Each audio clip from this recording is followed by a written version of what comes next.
Cleide Fortes, boa noite. Joseila, minha irmã de Itapipoca, que bom vocês estarem aqui. Vão me dizendo se o som tá legal, a imagem tá boa. Rosângela Marçal Ramos, parece ser da minha família, porque eu tenho o sobrenome Ramos. Cristina Chaves, Sandra do Monte, boa noite, seja bem-vindo. Como é que tá o som? A imagem tá boa para vocês aí? Me digita aí para mim só para eu ver. Cristina Chaves, Tarcísio Benevides Júnior, Kátia Bevenuti. A imagem tá boa, o som também. Vocês estão me ouvindo? Então eu vou acreditar, ninguém está me falando nada. Ah, tá ótimo. Valeu, Joseila. Obrigado, meu amor. Muito obrigado mesmo, minha irmã querida.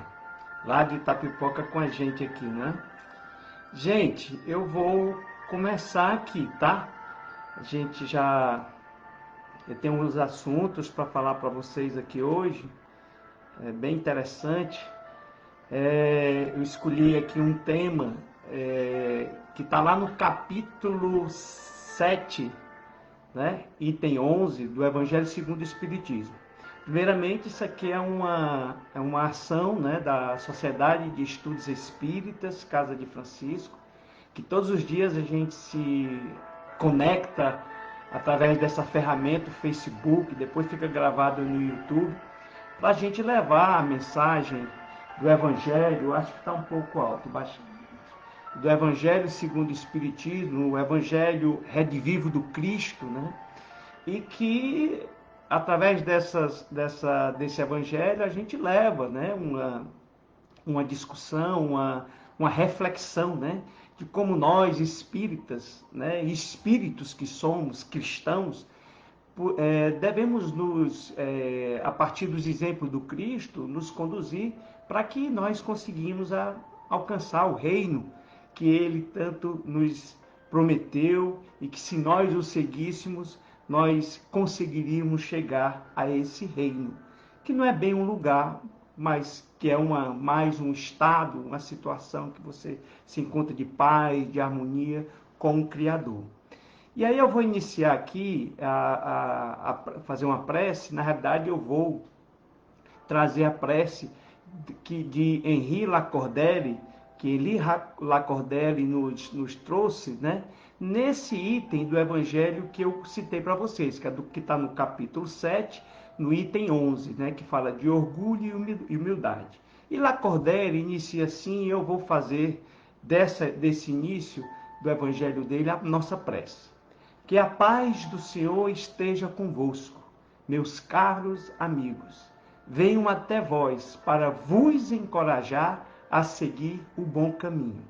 Aos pobres de espíritos que outrora habitaram a terra, Deus conferiu a missão de vos esclarecer. Bendito seja Ele, pela graça que nos concede de podermos auxiliar o vosso aperfeiçoamento. Que o Espírito Santo me ilumine e ajude a tornar compreensível a minha palavra, concedendo-me a graça de pô-lo ao alcance de todos. Vós, encarnados, todos que vos achais em provas e buscai a luz, que a vontade de Deus venha em meu nome, em meu auxílio, para fazê-la brilhar aos vossos olhos. Henri Lacordaire, ele viveu, né, foi o espírito que adotou esse nome do período de 1802 a 1861, ele desencarnou com 59 anos, foi um padre, jornalista, educador, deputado e acadêmico, e foi considerado o precursor do catolicismo moderno e restaurador em França da Ordem dos Pregadores. E aí ele faz esse início do texto que nós vamos fazer a leitura com essa prece que eu coloco como a abertura nossa, né? Mas eu escolhi um pequeno texto, que esse item 11 é muito longo, e eu gostaria que vocês lessem esse item, é muito importante. O item que eu vou escolher, o pequeno parágrafo é: despertai, meus irmãos, meus amigos, que a voz dos Espíritos vos toque os corações. Sede generosos e caridosos, sem ostentação, isto é, fazer o bem com humildade. Que cada um vá demolindo aos poucos os altares erguidos ao orgulho. Numa palavra, sede verdadeiros cristãos e tereis o reino de Deus.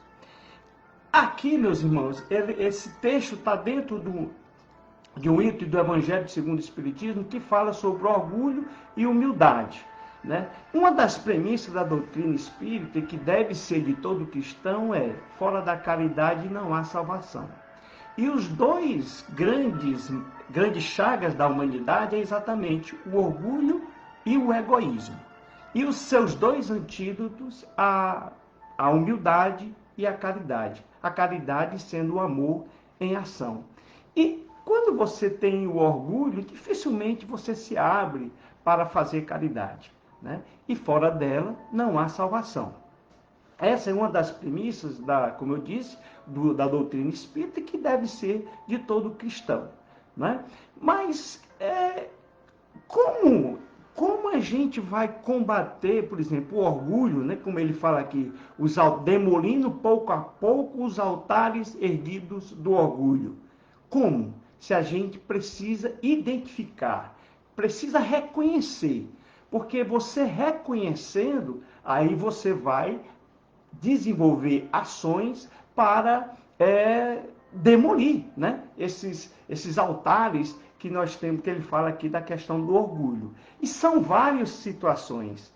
O orgulho se manifesta de várias formas. E eu vou falar aqui para vocês em algumas situações dessa, que a gente passa desapercebido, que evita com que a gente siga o caminho que é o caminho do bem. Nós estamos aqui para fazer o bem. Acreditem, meus irmãos, nós estamos aqui, a nossa rota correta do Espírito, que é a essência divina, é o bem. Mas por que nós não fazemos o bem? Um desses, vamos dizer assim, filhos do orgulho é o melindre, né? Aí eu vou aqui, me buscar aqui o espírito de Caibar Jutel, que o espírito adotou esse nome no período de 1868 a 1938, e ele desencarnou com 69 anos. Foi um divulgador espírita, político, farmacêutico e filantropo brasileiro. Então, esse espírito, ele através das mãos de Chico Xavier e Valdo Vieira, psicografou uma reflexão que traz sobre o melindre, o filho do orgulho, né? Esse danadinho aí, né, que propele a criatura, como cita ele, a situar-se acima do bem de todos. É a vaidade que se contrapõe ao interesse geral.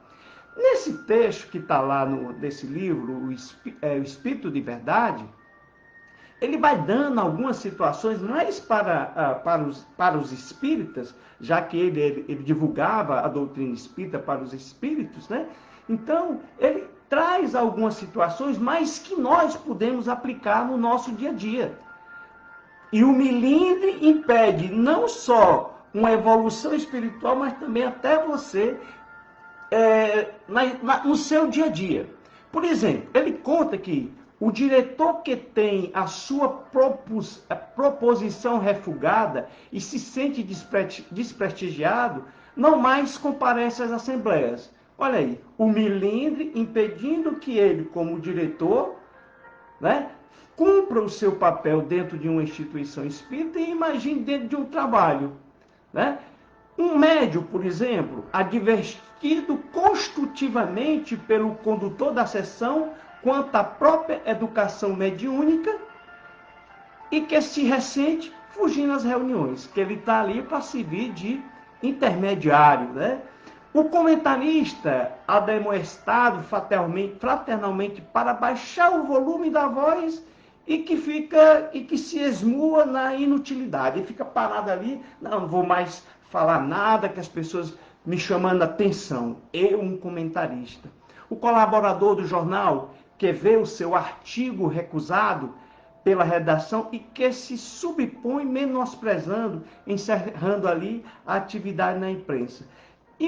Essas são situações que vão se colocando e vocês começam a ver, por exemplo, a cooperadora da assistência social, esquecida na passagem de seu aniversário, se mostra ferida, caindo na indiferença, não mais exercendo o seu papel na atividade social. Tudo por conta do milindre. Por exemplo, o servidor do templo, que foi certa vez preterido na composição da mesa orientadora da ação espiritual e se desgosta por sentir-se infantilmente injuriado. O doador de alguns donativos, cujo nome foi omitido nas citações de agradecimento, e surge magoado, milindrado, esquivando-se a novas cooperações, e aí deixa de ajudar mais pessoas. E o pai, isso aqui é para a escola, né? A gente, pai, filhos, né? O pai, relembrado pela professora, nas aulas, ele fala aqui de moral cristã, mas nós podemos alargar isso para várias coisas, com respeito ao comportamento do filho, e que por isso se suscetibiliza, cortando o comparecimento do filho a um evangelho, a uma evangelização, né? Um jovem aconselhado pelo irmão amadurecido, né? E que se descontenta, rebelando-se contra o aviso da experiência. Se melindra, né? E perde essa coisa, né? O amigo que não se viu satisfeito ante a conduta do colega na instituição e deserta, sai, revoltado, englobando todos os demais em franca reprovação, incapaz de reconhecer que essa é a hora de auxílio, né? E comparecimento mais amplo.